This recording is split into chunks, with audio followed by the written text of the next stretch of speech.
standing. I'm on my Gabby. Somersault on the assaults, sticking my landings. I'm rapping off of the vault. Verbal gymnastics, they want me, they cannot have it. I'm doing backflips. Woo! Woo!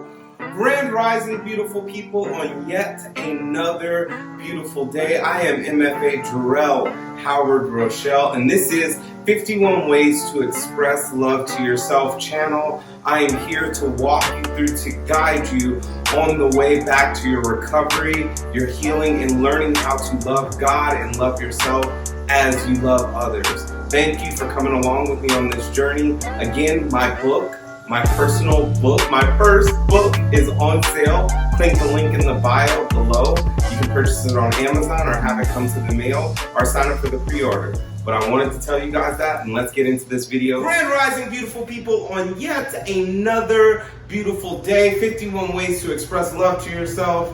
Again, we're on lesson number 5. I'm so grateful you have decided to come on me with this journey, because I promise you, by the end of this, you will be in better position to love who God created you to be, to love yourself, to have actionable steps, and to see what that actually looks like for here and now. So I'm so grateful to be with you. Comment, like, and subscribe on the video, but let's jump into it. Number 5. Okay, so this is coming from scripture, y'all. It says, guard your heart, for everything you do flows from it. It's in Proverbs. Now, a lot of us, because we're naive sometimes, or maybe I'll just speak for me. I ain't gonna talk about you, but we're naive from time to time, right? We think people have good intentions and pure intentions all the time.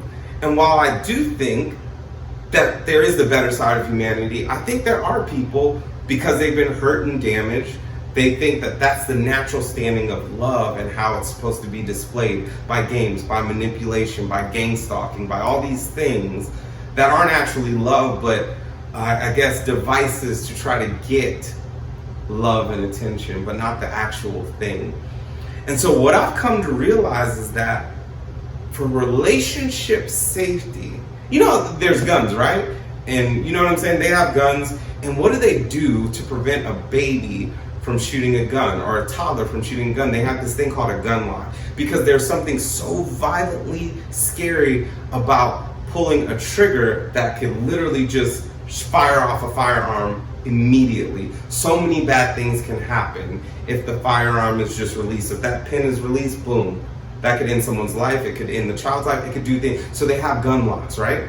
For safety and protection. And I really do feel like this is God kind of talking to us on that same thing. It's like, what is your safety in relationships? Well, if I don't give you all of my heart, you can't break all of my heart, and you can't mess up where my heart is flowing because I didn't give you permission to. Now, I'm not saying, here's what I'm not saying, to guard it like Fort Knox and never let anyone in. No, that's not what I'm saying. But there are certain relationships where you inherently know you can go there with this person, and they're mature enough to handle where you're at, and y'all can have a dialogue and exchange, and it can be all gravy. And then there's other people where you talk to and you're like, yo, I will probably never tell you again, because the way that you threw that back in my face, or the way that you nonchalantly brushed it off, it's not a good look. Because now, instead of focusing on the solution to my problem, I'm focusing on how you received my problem and how I thought I was supposed to get the support that I didn't. Now I'm not thinking about my purpose. I'm actually thinking about you and how our conversation went. And that's how the enemy distracts us. That's how he does it. He takes our mind off what's important and he puts it on something that's trivial. And that's why God tells us to guard our heart, because everything we do flows from it.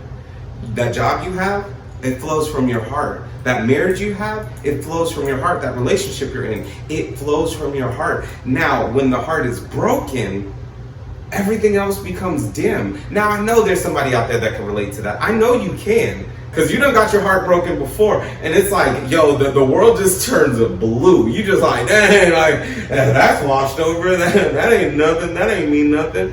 Like, and it starts to mute everything that was once flavorful.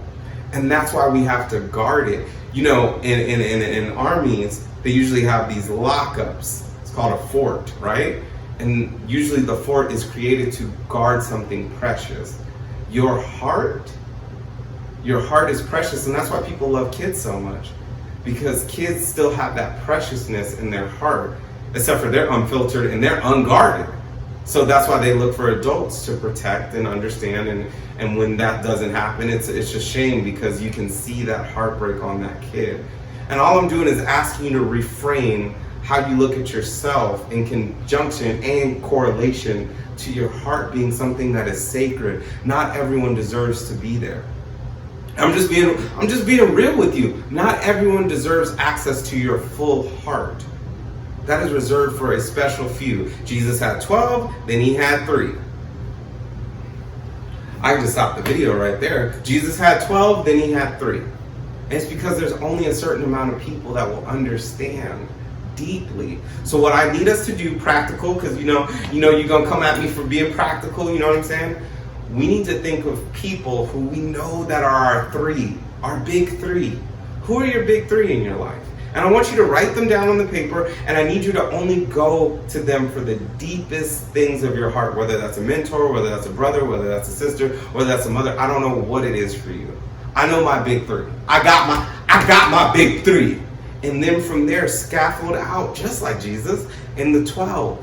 And then beyond that. But not everyone deserves everything that's in your heart, because everyone can't handle it, right? Only God can.